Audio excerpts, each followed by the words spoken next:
Hey everybody, welcome to the video. It's Wednesday, May 5th, and we're breaking down this 11-game main slate that we have over on Draftkings today. And every time we have Shane Bieber on the mound, it's always going to be a good day, so I am looking forward to it. If you do find this video helpful in any way possible, please leave a like, subscribe to the channel if you haven't already. You know, follow me over on social media. You know where to find me in the bottom corner of your screen. And if you want to help support the channel over on Patreon, link is down below for that. If you do want to join the community, we have several hundred people up there. You get the projections, optimizer, ownership projections, rankings, cheat sheets, data sheets, Discord community, all that fun stuff. Link is down below. But I think that's it for the shameless plug. So without further ado, let's dive into today's video. As per usual, we'll start with the pitchers and move on to the bats. And we got a couple of aces up top here in Shane Bieber and Yu Darvish. Walker Buehler's right up there with them, but I wouldn't say he's quite on their level. And I would really like to be able to fit in both of these guys today because the other pitching options outside of these two, you can kind of throw Walker Buehler in there, but I never feel as comfortable with him as I would guys like Shane Bieber and Yu Darvish.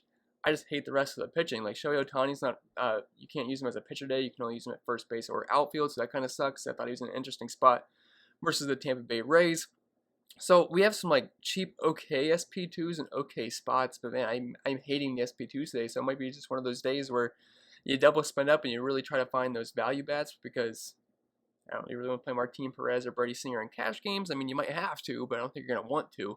But we'll start up top with Shane Bieber, $10,400. One of the best pitchers in baseball. I'd say he's right up there with Jacob deGrom. Obviously, Jacob deGrom's the best pitcher in the NL. Then Shane Bieber, I think he's got a strong hold in the AL. You could throw in Garrett Cole as well, but I mean, Bieber's just been phenomenal since last season.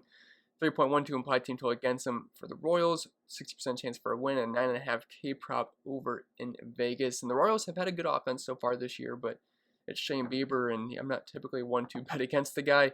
Since last season, 119 inning sample size, 104 pitches per game. Indians pitchers, for the most part, typically can go deep into games. You never have to worry about pitch counts with them. They're not typically on short leases, especially Shane Bieber. 2.03 ERA, 2.15 xFIP, 2.5 Sierra, 40.5% K rate with 14 Ks per 9. Doesn't really give out much power and just overall pretty elite numbers. I mean, I think you guys get the idea. Shane Bieber's pretty good at baseball. So far this season, the Royals versus right-handed pitching, it doesn't look like a great matchup for Bieber, and it's not. It's not a good matchup. They've actually been pretty solid this year. I mean, I've stacked the Royals plenty of times this season. Only a 22.7% K rate. They're walking a lot. ISO close to 200, over a 300 on base percentage. Well above 300, a 104 WRC+. So it's not like it's a cakewalk match here by any means, but it's still Shane Bieber, and you can mow down any lineup. So you can sign me up for all the Biebs today, I should say, and I would have a hard time not playing him in cash games. And Yu Darvish, $10,200. If you don't want to go the Bieber route and you're only spending up for one pitcher and you don't like the Royals matchup, I mean, I'm not really concerned about that, but Yu Darvish gets a dream matchup here versus the Pittsburgh Pirates, one of the worst offenses in baseball. He only has a 2.5 implied team total against him, 70% chance for a win, and 8.5K prop over in Vegas. And dating back to last season, not quite the numbers Shane Bieber has, but pretty darn close, I would say. And I mean, I know they're not like quite Bieber, like a 40.5% K rate. It's not Jacob deGrom level, but it's still very good in his own right. 31.8% K rate, doesn't really walk too many guys, doesn't give him much power.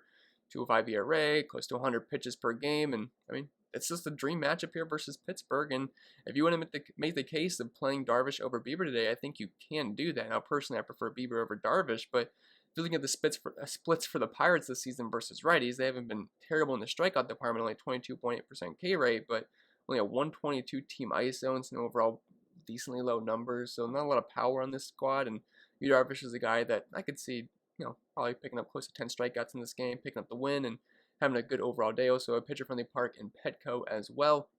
Then Walker Buehler, $9,700. There's going to be a lot of ownership. I mean, a lot of ownership on guys like Bieber and Darvish today. And I think a lot of people are going to try to pair them together. So Walker Buehler will be like the contrarian pivot off of those guys, just looking for lower ownership because he gets a pretty good spot versus the Cubs.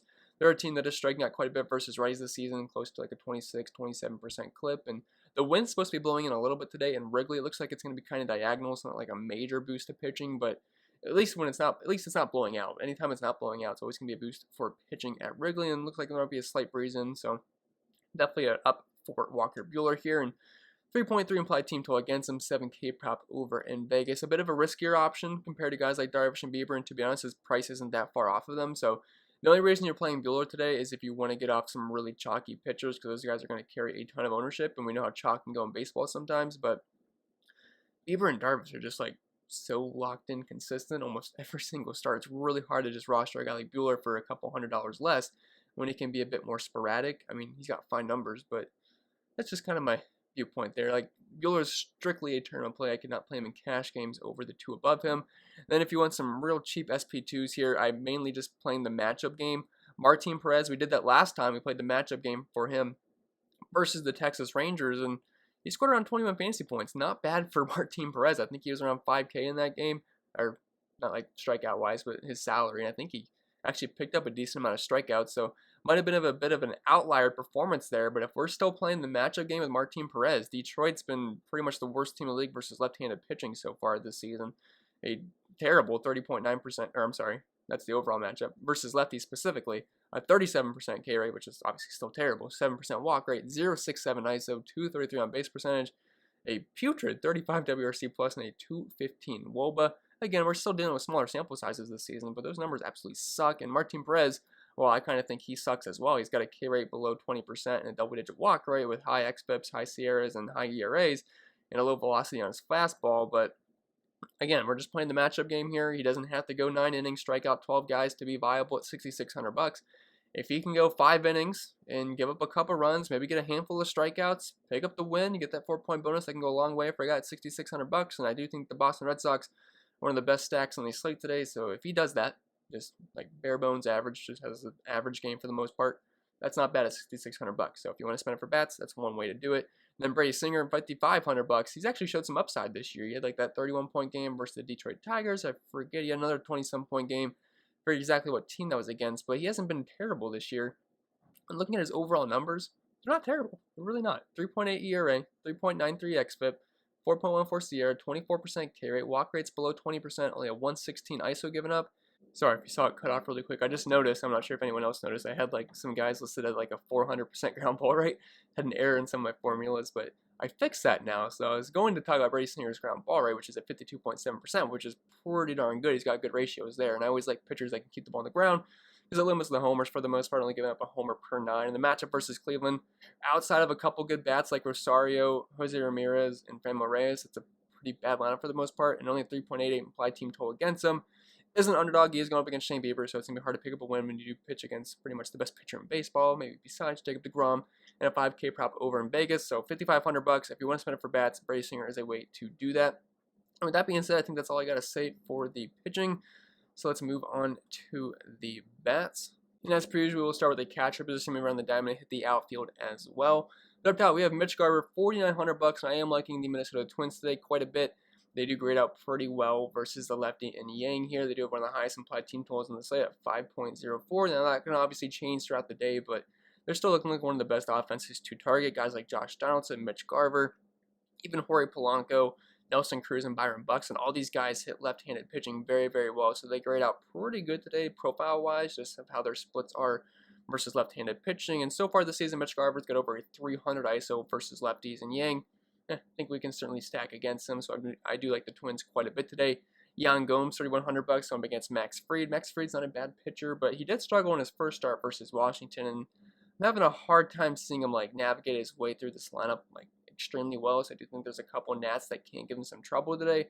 Not really looking to stack these guys up because Fried's not a bad pitcher, but I think some of these righties are fine one-offs. I do like Yan Gomes, Trey Turner, even Starlin Castro is not bad at a position that I don't love today for value, so just a couple guys there, but not really looking to full-on stack this team. You can to be a little bit contrarian, hoping he has another bad game, but they're not like my favorite team to target today.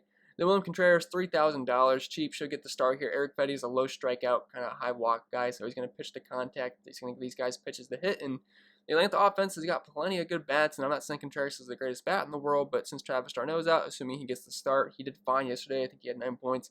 Get a walk or two, get on base, get a run. That's all you got to do at that price point to be viable. And if you just want a cheap part of a good stack or a good offense, one of the ways to do that is just putting in the cheap catcher and hoping they can get some production by the other guys, just kind of batting them in for the most part. Then dropping down to first base, we have Freddy Freeman, $5,800. Not loving first base today, to be honest. Not the greatest position in the world, so I could see if you just want to spend a little bit for Freddy Freeman. Go up against Eric Fedde. He grades out very well here. He's got great splits versus right-handed pitching, and Fedde, low strikeout guy, a high walk guy. He's going to pitch to contact, so you can certainly use all of these Braves bats today. They're going to put the ball in play. Shohei Ohtani, $4,500. Kind of interesting how we can't use him as a pitcher today. I thought that was kind of weird because I looked on the pitching thing on DraftKings, and there was no option for him. And then I saw in the batters he was $4,500, and I was wondering, well, is he gonna be $4,500 to use a pitcher today? Because that's gonna be the most chalky thing I've ever seen in the world. Like I said, that's not the case. You can only use him as a bat today. DraftKings put the little banner up top today. But I still think he's fine, mainly just because first base is not a good position today. And I was struggling to find options to list here outside of Freddy Freeman. So Ohtani, even though it's a lefty-on-lefty matchup here, he still has shown some really good power versus him this season, over a 300 ISO versus left-handed pitching. And he'll see a righty at some point anyway, so I think Ohtani's fine. Plus, he's just one of the most exciting players to roster any single time. He's super fast. He can pitch around 100 miles per hour. He can hit moonshots. I mean, the guy's just absolutely awesome. Then Ryan Zimmerman, $3,900.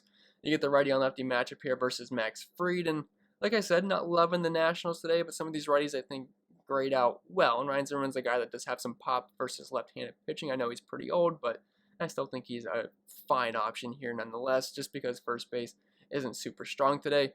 Ozzie Albies going down to second base, $5,000. If you're just stacking up the Braves, I think he's a fine option. Batting cleanup here, he hits righties or lefties well. Prefer him versus lefties, but Fetty's just not a pitcher I'm going to steer away from. I do think the Braves are one of the better offenses to target today. If they can get to Fetty early on, the Washington bullpen is not very good either, so they could certainly do plenty of damage today. I feel like their team total is just a little bit too low. Brandon Lau, $3,900. I like Ohtani. It's just sometimes he can be a bit sporadic and he can give up a little bit of pop to lefties. He's got a high ground ball rate.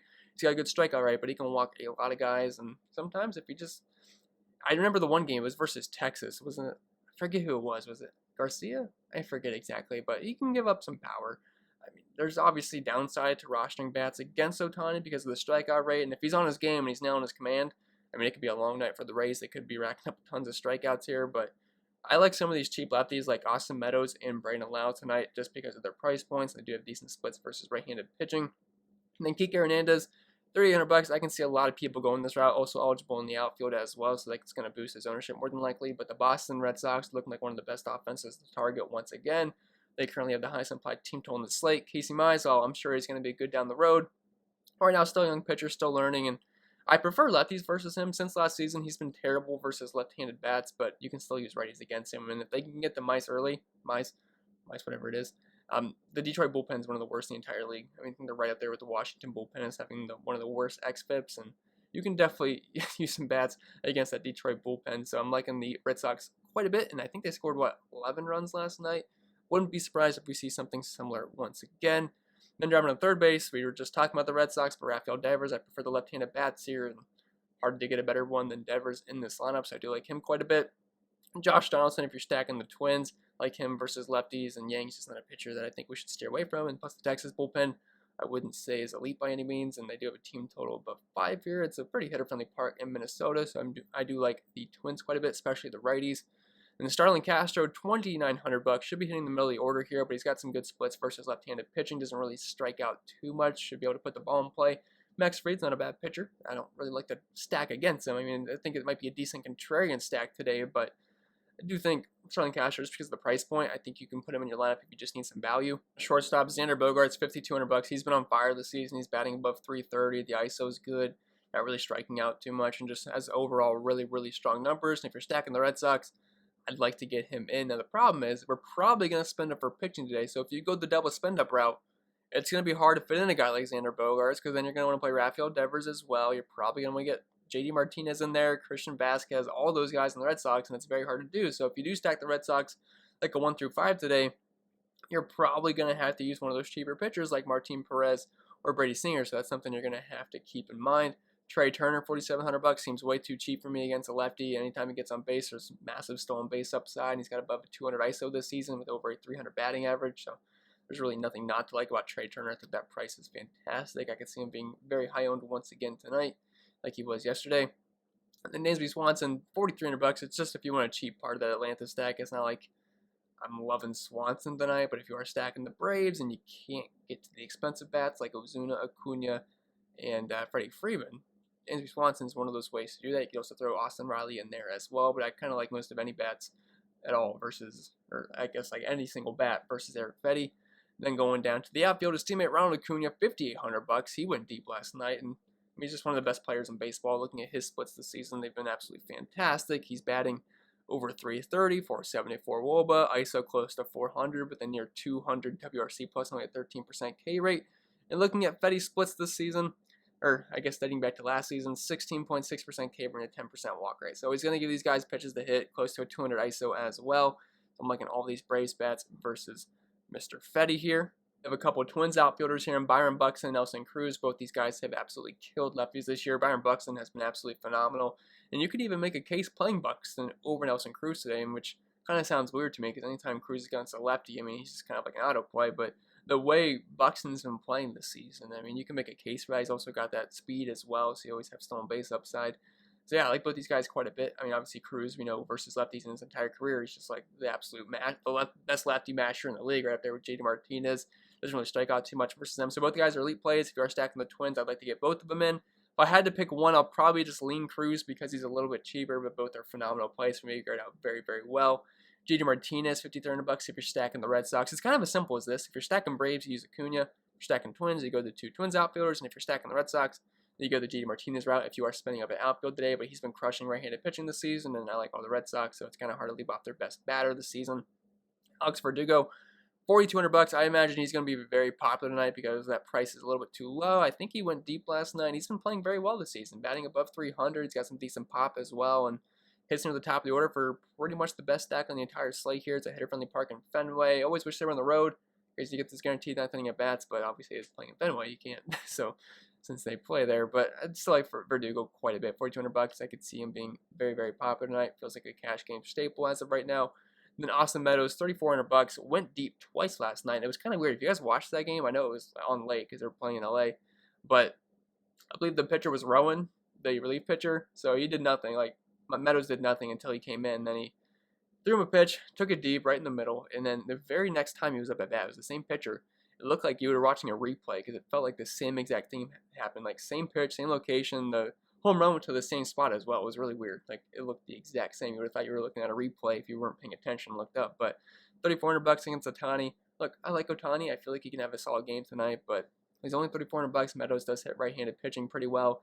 Now, Ohtani's a guy that can be a bit sporadic, and if he happens to throw a meatball down the middle, I think Meadows can take advantage of that, plus whatever we get out of the Angels bullpen as well. So $3,400. I could see Meadows being very chalky just because, especially what he did last night. People look at the game log and they'll play Meadows, but even then, if he went at 0 points last night, I still think he'd be a fine play at $3,400 hitting at the top of the order. With that being said, guys, I think that's going to be it for the video. So I hope it was helpful, and if it was, make sure you leave a like. And if you're new to the channel, hit the subscribe button. It really helps me out, and I really do appreciate it. While you're at it, make sure you hit that notification bell as well so you don't miss out whenever I post new content. Patreon stuff is down below for the optimizer, ownership projections, rankings, all that fun stuff, Discord community as well. You can follow me over on social media, and the handle's in the bottom corner of your screen. But I think that's going to be it, guys. I'll stop rambling, and I'll see you guys in the next video.